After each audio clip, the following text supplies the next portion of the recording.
Le régime social des indépendants, ou RSI, gère la couverture santé des artisans, des commerçants, des chefs d'entreprise et des professions libérales, comme les médecins, les avocats, les notaires, les architectes, les pharmaciens ou encore les experts comptables. Il prend également en charge l'invalidité décès et l'assurance vieillesse des artisans, des commerçants et des entrepreneurs.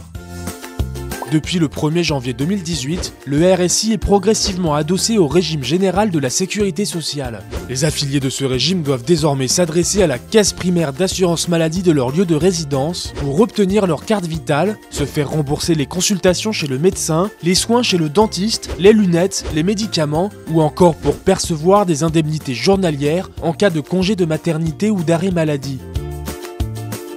Au moment de partir à la retraite, les artisans, commerçants et chefs d'entreprise se tourneront vers l'assurance retraite pour liquider leurs droits à la retraite de base.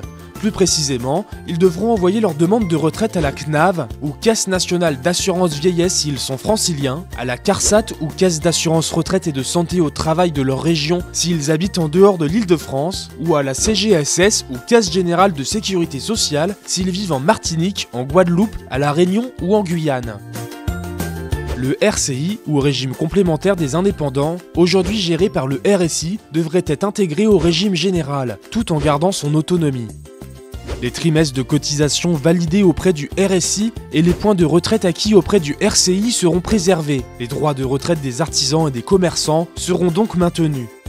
L'adossement du RSI au régime général ne devrait pas avoir d'impact sur le montant de leur future retraite, les modes de calcul des pensions de base étant les mêmes. Les retraités, quant à eux, continueront à percevoir leurs pensions RSI et RCI comme aujourd'hui.